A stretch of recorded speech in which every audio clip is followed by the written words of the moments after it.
The wilds of Alaska are a vast and untamed frontier. Alaska has a wild serenity about the place. She can be a hero or a villain. That's the magic about Alaska. But the rugged wilderness also hides dark secrets. In a remote mining village, isolation is enough to make a man go mad. I never ever thought it'd happen in this small community. Not something like that. And for this small town, there is no escape. There wasn't much time to think. We didn't waste time.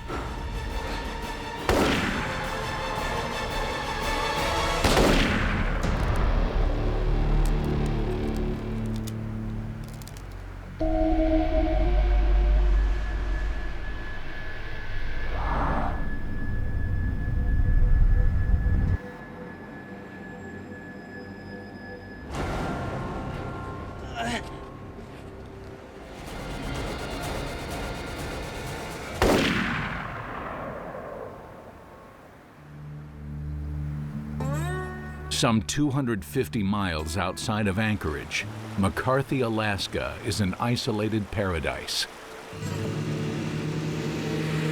It is a place without electricity or running water. If someone stumbles into trouble here, help may not find them alive. There's no 911. Like the little sign says, I don't dial 911, and there's a guy standing there with a gun. Lots of people out here had, pack guns all the time on them. McCarthy is a place caught in time, the wild west of the Alaskan frontier, where the road ends and the wilderness begins. When I first came, there were 6 in the valley. And the valley is 100 miles long by 40 wide, and there were 6 people. See their boots and identify that boot with that track, and you probably know where 90% of the people were 90% of the time. The tiny village had its time in the sun long ago, when the Kennecott copper mine was in its heyday in the early 1900s. Gold miners came up here to explore and hope to get rich. McCarthy was one of these places where it had great deposits of certain types of minerals. By 1930, miners had drilled Kennecott dry. But some 50 years later, wildcatters struck gold, black gold. The Trans-Alaska Pipeline had just been finished. Oil had just begun flowing through the pipeline. The state was in line for untold riches. The state was going to grow. It was inevitable. Today, McCarthy is still a ghost town, a spot where hardy individualists settle. It's about the most beautiful place I've ever seen. My front yard is as fantastic as it gets.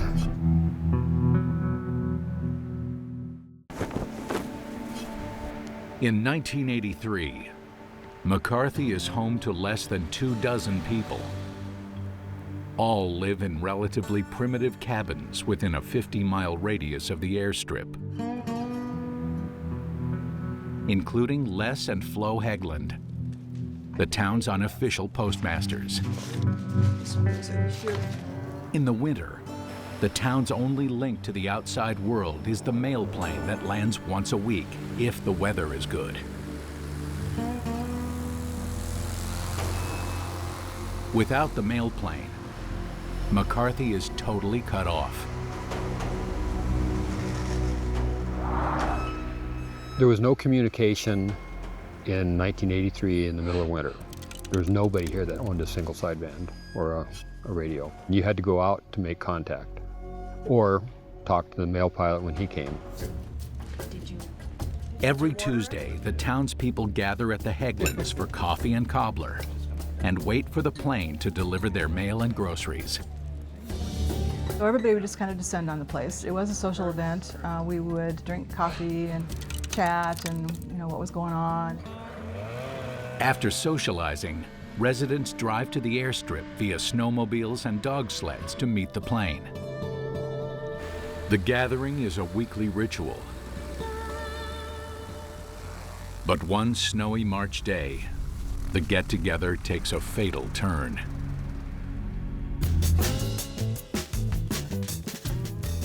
Lewis Hastings was a mild-mannered environmentalist who loved wild places. Hastings left California and his job as a computer programmer 3 years earlier. During the long winters, he liked to play chess with his neighbor, 29-year-old Chris Richards. Check. Mate. He occasionally would go play games or cards with Chris, but for the most part, he didn't interact with other people. And he was somewhat aloof, but not in a cold way. Hastings' visits to Chris's cabin were rare, so Chris is surprised to see Lewis on the morning of March 1st, 1983. He looked out and saw Hastings coming up to his cabin, so he reached over and put a pot of water onto the stove for tea.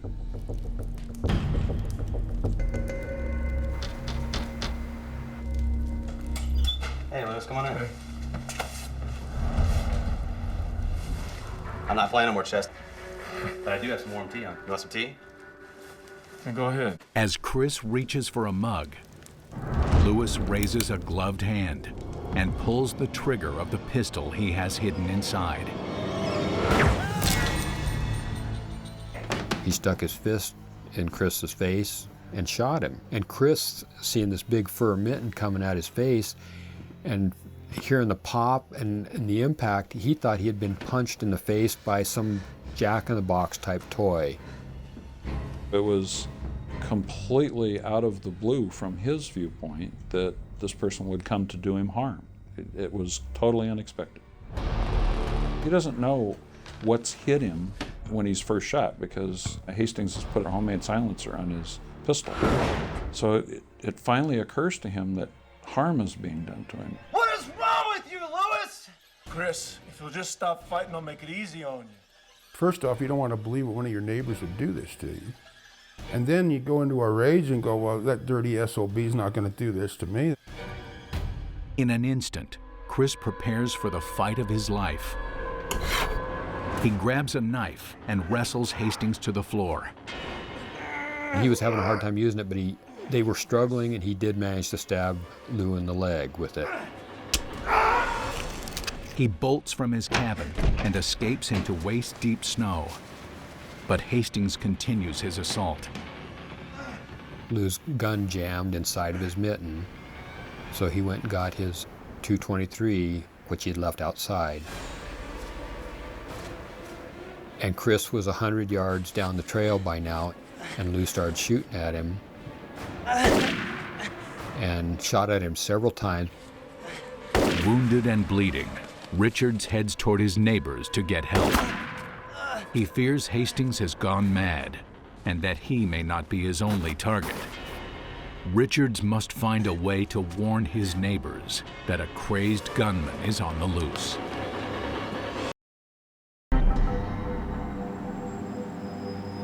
Outside the remote mining village of Kennecott, Alaska, residents are gathering at the home of Les and Flo Hegland for mail day. They have no idea that a lone gunman is on the prowl, already wounding Chris Richards.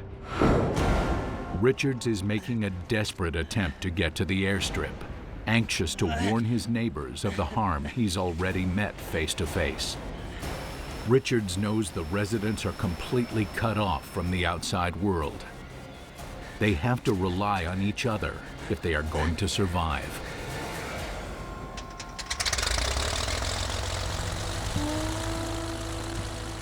Pilot Gary Green has long called McCarthy home. He moved to the area in 1973, swelling the town population to 7. If you don't like a little more hardship, a harder way of living, McCarthy won't agree with you. We've not kept pace with the modern world. Despite the indescribable beauty, the terrain is severe and unforgiving. During the harsh winter months, McCarthy is inaccessible by road. 81-year-old Jim Edwards is considered one of the pioneers. More than 50 years ago, he logged in the timber to build his house by hand.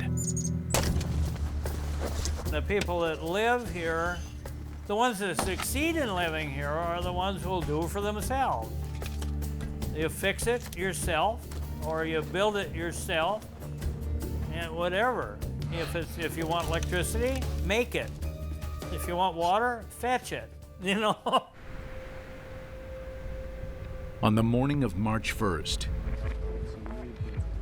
Jim Edwards and his wife Maxine are just 2 weeks shy of their 25th wedding anniversary. She was very capable, living out here, doing this. She helped build this house. I did the structural work, and she did a lot of the finish work herself. And she could take in and get into it and do it, and complete it, take care of things. First class. To get her mail, Maxine crosses the frozen Kennecott River and heads toward the Hegland's house. She's expecting an anniversary present from her children. Oh, there was a silver platter for 25 years being mailed in. My kids, they mailed us a silver platter as a gift. As Maxine heads toward the Hegland's home, she has no idea that Chris Richards is fighting for his own life to try and save hers. Bleeding profusely, Chris churns through the snow toward the tourist lodge, looking for someone to help him warn the others. You know, until you get into a situation like that, the will to survive, you don't really think about it. But once you're in that situation, you will do anything you can to make it better to get out of that situation. You wanted to live. Hello? Is anybody home? Unfortunately, the lodge is empty. He goes through the building and comes out the other side with a plan to make it to somebody else's cabin to get help. Meanwhile, Chris has no idea that Hastings has followed his bloody tracks to the lodge. And Hastings apparently doesn't know that he's gotten out of the building and thinks he's still in there, and so Hastings sets the building on fire and burns the building down, hoping to burn him up with the building. But Chris makes his way through the wilderness toward another cabin. He plays it smart in that he doesn't go down the trail. He thinks, if I go down the trail, I have a chance of being found by Hastings. So he goes through the snow. He's cold, he's been shot twice, and he makes it to a cabin.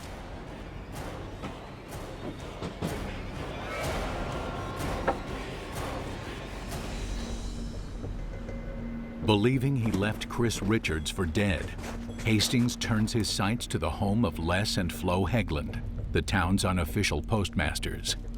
He believes the weekly traditional mail day gathering will give him the opportunity to take out all of McCarthy at one time. There was nothing in his behavior that tipped anybody off. I mean, it was completely out of the blue. I mean, it's unbelievably out of the blue. This is just one of those circumstances where nobody would have guessed that this person was going to do something like this. Pursuing Chris Richards, Hastings has hiked through the bitter cold for 4 miles to the Hegland's home.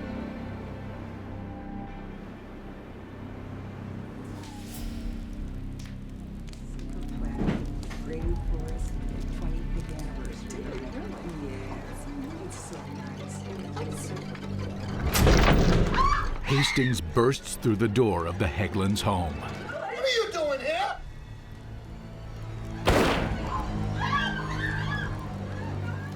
Les owned several firearms and kept them handy. I don't think to protect himself from people, but I mean, he was a hunter, trapper. But you can't defend yourself from someone that you don't know is going to shoot you.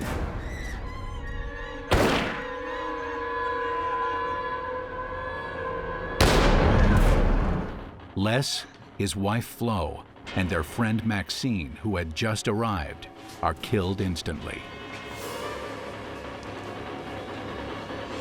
The intruder is intent on making sure no one survives, and fires a final shot into each of the victims.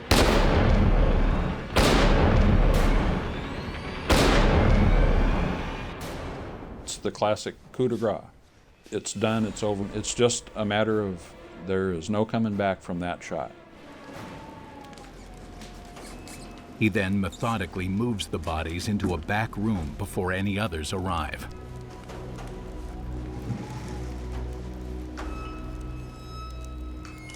The idea was just hide the evidence, make people feel like this is the norm, everything's normal, I'm here to get my mail, and he could just pick people off one by one as they came in through the door. He's just set up a trap for those people.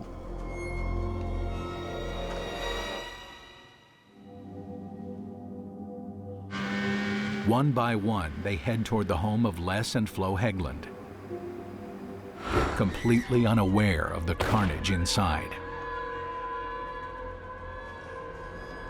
Knowing the mail plane is fast approaching and that others will soon be arriving, he scrambles to hide the evidence. He even took a rag rug from one part of the house into the kitchen to cover up the pool of blood where he'd killed these people, so that the subsequent people arriving would come on into the house like they normally do and not see anything out of the ordinary. Once they're inside, he's got them. There's no way for him to escape before he has an opportunity to kill them. At the time, it just seemed like the act of a madman. The remote mining village of McCarthy, Alaska is nestled in near complete isolation. People live there in solitude, knowing if they hear a neighbor cry for help, there's no one to call. Life in Alaska, when you're living in a place as remote as McCarthy, can be incredibly dangerous. It's life or death. There's nothing in between. 3 residents of McCarthy are already dead, and a lone gunman lies in wait, ready to kill again. Lewis Hastings has already taken out Les and Flo Hegland and their friend Maxine Edwards, and is now poised to shoot the other residents as they arrive at the traditional mail day gathering. You want some tea? Go ahead. Chris Richards is the only one in town who knows Hastings has gone berserk. It seems Lewis Hastings won't stop until all of his neighbors are dead.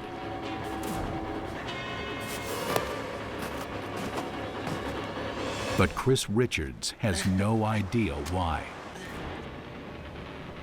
He was extremely intent on warning the neighbors. He was also extremely intent on surviving. And people do some incredible things when they're trying to survive. He breaks a window and rummages through the closets of a neighbor's hunting cabin. There, he outfits himself in boots, a parka, and snowshoes, but there are no weapons to be found. It's a frightening situation when there is no one really to turn to. And again, the troopers are a plane ride away. Unarmed and terrified he might cross paths with the neighbor who already shot him multiple times, Chris makes his way to the cabin of Tim and Amy Nash, newlyweds who had only recently returned home to McCarthy. He couldn't make the snowshoes work, and he crawled on his hands and knees for forever, just thinking, I gotta warn my friends. And he did make it to Tim and Amy's house. It's been such a nice afternoon. 38-year-old Tim Nash and his 25-year-old wife Amy had been married outside of Alaska the previous Christmas. I think it started out as almost like a distraction, and then she just went with it. Amy came out and stayed in a cabin. I'm thinking she might have been staying by herself. And when a young gal comes to McCarthy in the winter and stays at a cabin, they usually need some help, or there's somebody that thinks they do. So they met. The two quickly fell for one another and tied the knot only months after they met. They had just returned to Tim's cabin on Valentine's Day. What are you doing? What happened? It's Lewis. He's gone mad. First aid kit. We gotta warn the others. He shot me. I ran out the back door. He shot me again in my arm. He came over. You gotta go to the airstrip. You gotta warn the rest of them. They took him in and bandaged him up, and he was telling them they got to get their guns and go down to Mail and warn everybody. The Nashes scurry to the airstrip with Chris in tow. There, the trio frantically tells Gary Green a killer is loose in McCarthy. He was ranting and raving about Lewis Hastings having shot him and that we needed to go warn everybody. I didn't really know what to think. I thought that Chris Richards and Lewis Hastings had had a fight up at Kennecott and that Lou had shot Chris, and then that was it. Gary tells them he saw Hastings heading toward the Heglands earlier that morning. He just stood there, and I recognized who he was from the clothes he was wearing. I considered him strange and a person without common sense, and he was a hard guy to communicate with. I knew I didn't care for the guy, so I decided not to go any further. I just stopped at my plane, but I had no idea what was going on. Chris needs medical attention, and Gary is the only one who can help. He warms up his plane to get Chris to the nearest hospital. Tim Nash decides to risk his own life and goes back to check on the Heglands.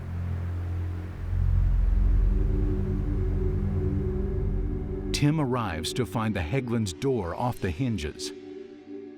He has no idea where Lewis Hastings is. Tim snuck up to the door, and down low there's windows that went from the house to the porch, and Tim tried to stay below those windows.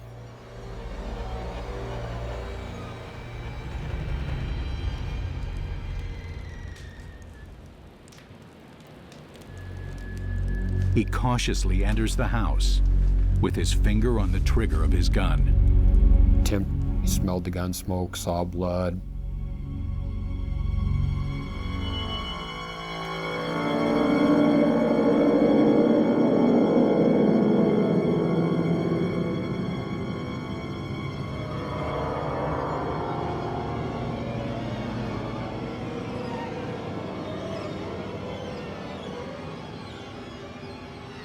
He's met by Hastings' gunfire. He is shot in the leg and hastily fires back. Tim rushes out of the cabin and runs for his life. He hobbles back to the airstrip and confirms Chris Richards and Amy's worst fears. What happened to you? It's Lewis. He shot me. He had been shot in the leg. He said that he had got a shot at Hastings inside the house. There was already gun smoke in the house. He could smell it. And he thought the Heglands were dead.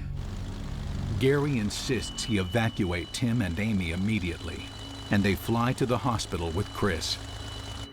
But the couple wants to stay behind and warn the rest of their neighbors. Hastings was still down at the Heglands' house as far as we knew, and other people would be arriving for mail. We were just the first ones, and so they were going to keep anybody else away. And that's how we left it. They had the opportunity, too, to get in that plane at that time, but decided to stay and warn other people coming to mail. I took off as they were standing on the runway. I took off right beside them and flew past them. I'd just gotten airborne, and I thought, what if he comes out the driveway to shoot at me as I'm flying by? So I banked away from that driveway, very steeply, a radical maneuver. While en route to nearby Glen Allen, Chris pleads with Gary to warn the pilot of the incoming mail plane to turn back. I just turned on the radio to 123.6 and started calling, Lynn Ellis, can you hear me? And I did that for at least 5 minutes. I just kept repeating it. And finally he answered. And I told him that he needed to get back and notify the troopers. He was much closer to Glen Allen than I was. Minutes later, the mail pilot alerts the Alaska State Troopers that the tiny community of McCarthy is under siege. We knew that people were being shot. We just didn't know any of the details. We didn't know how many or who or where exactly in McCarthy it was occurring. The only 3 troopers in the area quickly spring into action. The 3 of us were basically it for everything within 100 miles in every direction. I mean, we were it. There was nobody else to help. And we couldn't very well wait for help to come from Anchorage. We had to go out there and do something to try and stop whatever was going on. They arm themselves, then commandeer an Alaska pipeline chopper and take off for McCarthy. But the slow-moving aircraft will take an hour and a half to reach the secluded village. At the airstrip, Tim and Amy Nash are standing guard to warn anyone coming to mail. But they have no idea that Hastings has grown tired of waiting for people to come to him, and now he is on the prowl. Hastings goes out the back of the residence and down along inside the tree line behind the snow berm and sets up his firing position down the runway. The newlyweds are now standing in the crosshairs of a madman's rifle, their lives in his hands. The mountain village of McCarthy, Alaska is under siege. Gripped by the terror of a demented gunman.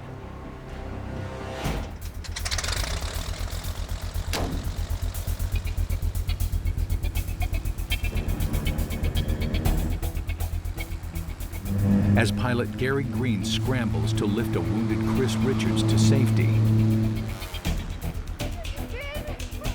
newlyweds Tim and Amy Nash are preparing for the fight of their lives. There wasn't much time to think. We didn't waste time. I made a decision I got to get Chris out of here and get help. I mean, it's hard to believe. I've never experienced anything like that, hoping to never again. Lewis Hastings, one of McCarthy's 24 residents, is on a killing spree. The Nashes don't know Hastings has crawled atop a snow berm behind them.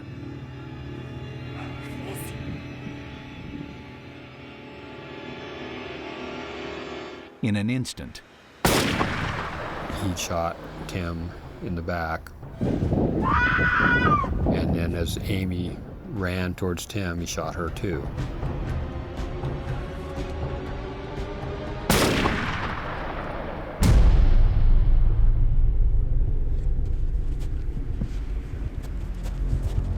Hastings has now killed 5 of his neighbors.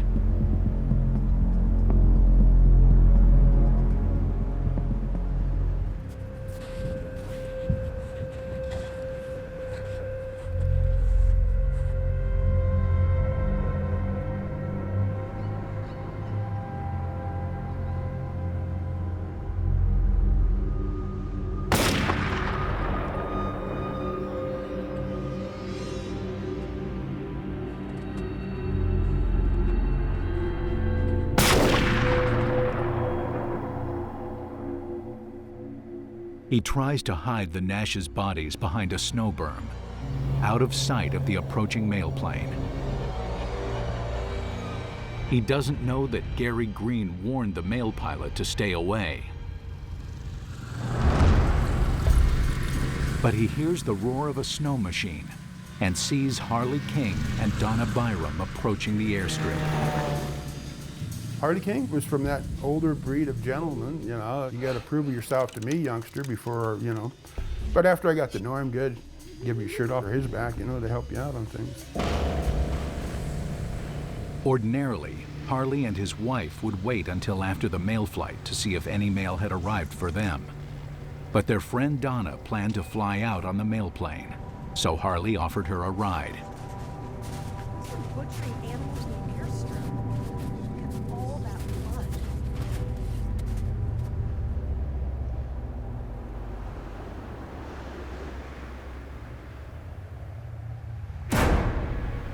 They could see Tim and Amy lying on the runway up ahead.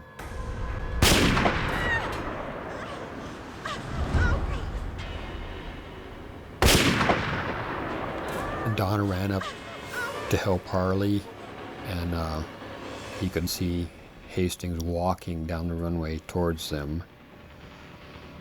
And he told her to run, Go get help. that he couldn't do anything, but that she had to run. Donna runs to the Hegland's home for cover. Afraid to enter, she hides out in the greenhouse. Within minutes, she hears the crunch of snow under the weight of footsteps. The other one ain't dead yet!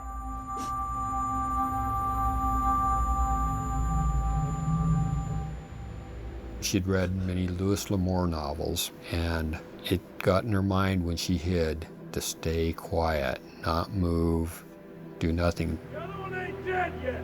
And Lou kept calling out. He'd say, "Come on out, he's not dead yet." I said, "Yet." She didn't budge. Unable to locate Donna, Hastings gives up his search.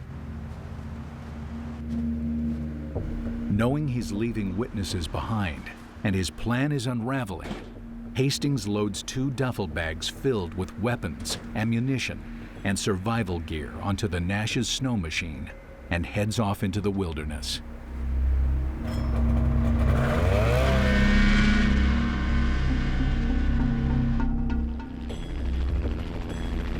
Five and a half hours after the massacre began, the police chopper approaches the airstrip. I told the helicopter pilot to fly as low to the ground as he dared fly and as fast as he could go down the runway.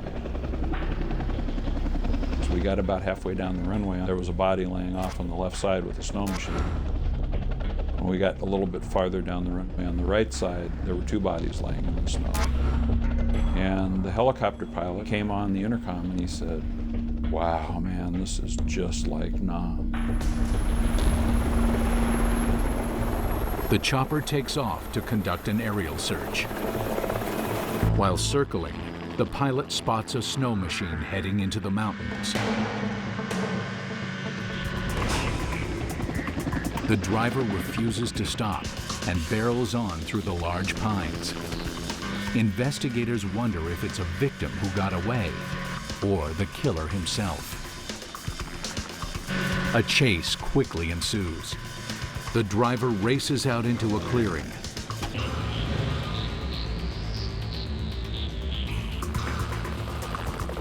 The chopper swoops down, and the driver acknowledges the authorities with a wave. We were not in a trooper helicopter. We were in a commandeered Alaska Helicopters helicopter, which turned out to be quite lucky for us. Hastings thought he was going to get a ride into town.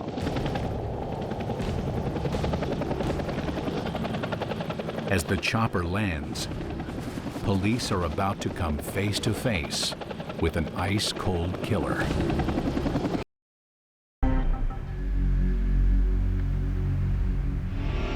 Nearly 6 hours after a lone gunman wages all-out assault on secluded McCarthy, Alaska,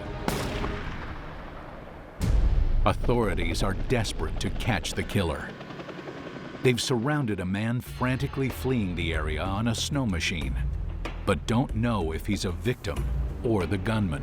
We were on the ground and pointed in on him with our weapons. And we were yelling at him to get down on the ground, put his hands up, get down on the ground. And he stood there, he hesitated. He would start to put his hands up and then he would put them back down. There was a Mini 14 with a 30-round clip, a round in the chamber and the safety off, laying from the seat of the snow machine up through the handlebars. And what he was doing was trying to decide whether or not he could win the gunfight. But the troopers don't back down, and the driver quickly concedes, hoping he can fool police with a quick-witted scheme. Oh, hey. Who are you? I'm Chris Richards. I come from Lewis Hastings. Hands up, keep them up. Lewis Hastings is shooting up. I'm one of you guys. The problem, a major problem for him, was that he had his driver's license on him with his picture. So we were then quite certain that we had the right person. All right, let's go.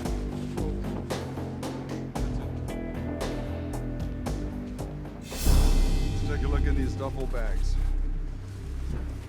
Authorities search Hastings' duffel bags and uncover an arsenal of weapons, along with 2,000 rounds of ammunition.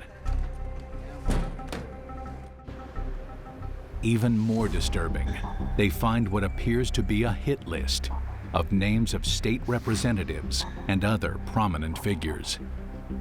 One thing that was a little bit troubling was that he had particular people marked out, called out on that list. And so there was some indication that he had some intention of doing harm to the people on the list. With Hastings in custody, troopers return to the airstrip to search for survivors.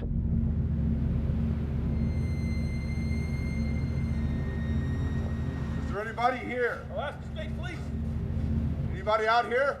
I'm here. Over here. They find Donna Byram still hiding out behind the Hegland's greenhouse. We're Alaska State Troopers, man. Are you okay? Have you been hurt? Shot in the arm. You gotta be okay. The fact that it was 20 below probably kept her from bleeding to death. She hid out in the woods basically until we got there and we were able to entice her out of the woods. We're the good guys, it's okay.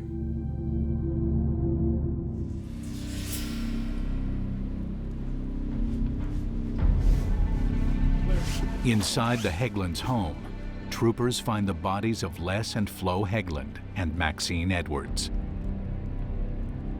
It is clear that all have suffered multiple gunshots from a high-powered rifle, including one shot to the head. A bloody fur-covered silencer sat on the nightstand next to the bodies. People wonder why Hastings chose to use a silencer, and I think it fit with his plan.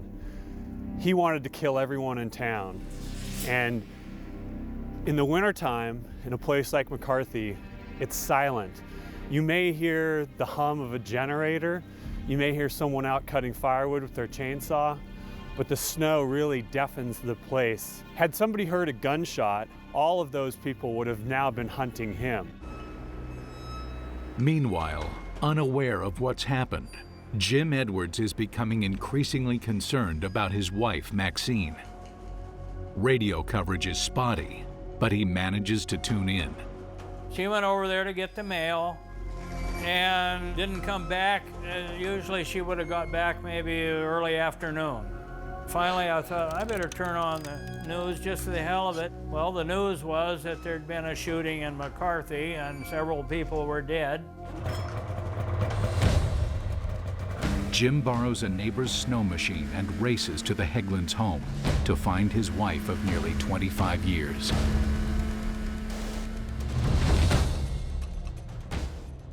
One of the policemen took me around through one bedroom or one little extra room and then back into the bedroom beside Les and Flo's bed. And there's a pile of bodies there. And Maxine was on top of the pile. Finally, I saw her, and it was just, wow, you know, and I just kind of went numb. It wasn't half the town, it was more than that. It was incomprehensible. That night I stayed with Lynn Ellis, and I don't drink. I mean, I'll have a drink, but I asked him for whiskey, which he had a bottle in the cabinet, and I took it to bed with me that night and drank myself to sleep.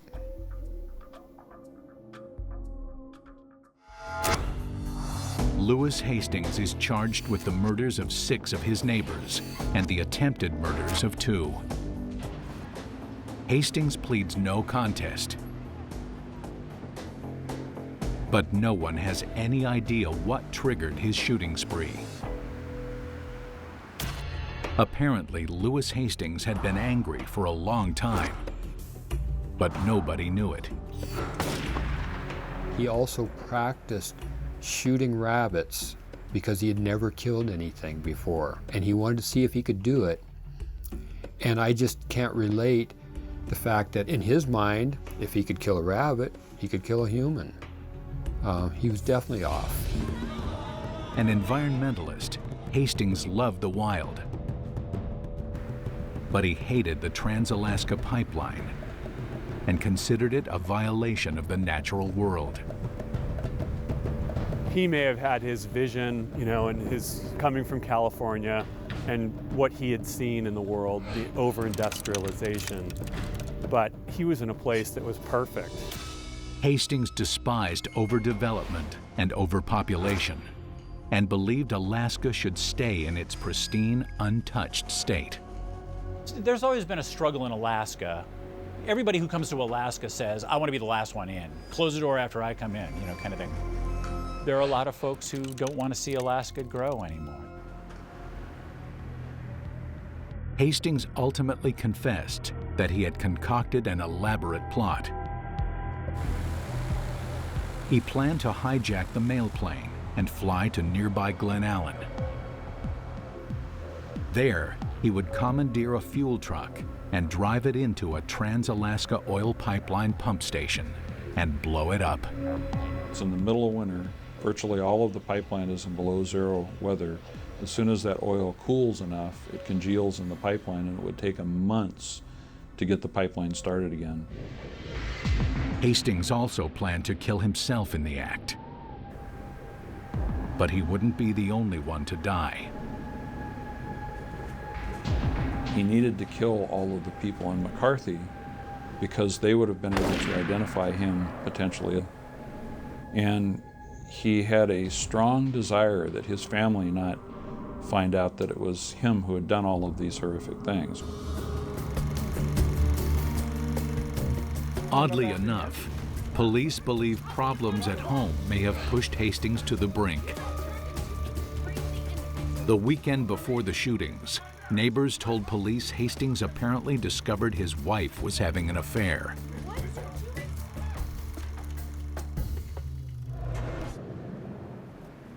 In his hostility, Hastings couldn't see the paradox in killing a town that existed without electricity, running water, or telephones, all to protest what he perceived to be the over-industrialization of Alaska.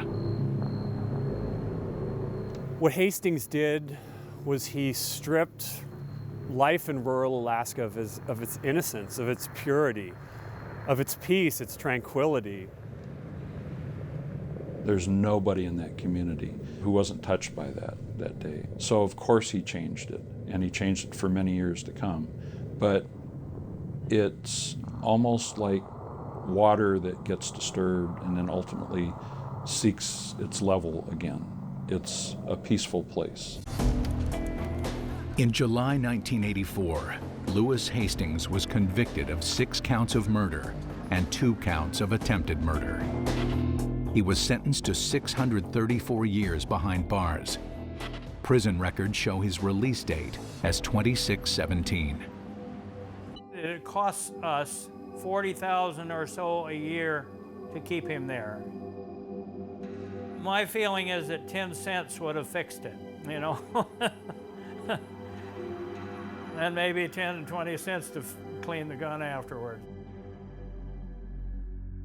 Donna Byram left the area shortly after the killings and left no forwarding address. She did not stick around at all. Just had too many bad memories, she said, for her. Chris Richards carried a handgun in his back pocket for 8 years after the murders. It affected him pretty bad because he tried to warn everybody. He did the best he could.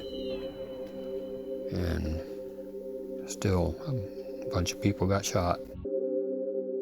And we understood why, why he felt that kind of survivor's guilt, but man, it just wouldn't go away. It didn't let go. It was a fatal wound for him as well. It just took a long time. Sadly, Chris later succumbed to a fire in his cabin. For Jim Miller, Chris's best friend, the massacre on Mail Day isn't the only memory that haunts him. he remembers another disturbing encounter at the airstrip the summer before, when Hastings brought a rifle with him.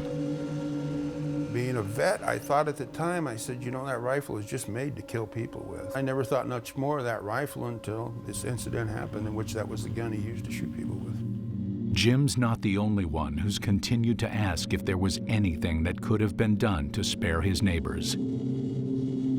I would reflect on my, on my conversations with him, my personal conversations with him, and was I being, respectful or friendly, and did I say anything wrong? I couldn't think of anything, and nobody could really think of anything, but we all thought about it.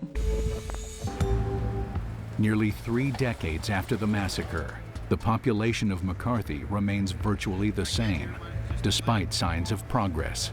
Mail plane, when I first came here, the mail plane was scheduled once a month. Now they come twice a week. It's almost too much. Jim Edwards and Gary Green still call McCarthy home, and neither could envision life anywhere else. Look at the freedom. We have right out the window and at the mountains and up the glacier, there is where God is, if you want to put it that way. There are animals walk right through the yard. I hope to be in the hot tub someday with friends when a moose or a bear walk right by in the yard. And we can sit there and watch them go by. I think that'd be a highlight. It's a piece of wild Alaska. As soon as you step out your door, the wilderness is there and it's beckoning. And sometimes, evil answers the call. There's an emotion called solitude, and that can be one of the most amazing things about living in a place as remote as McCarthy. But that solitude, over time, can become psychotic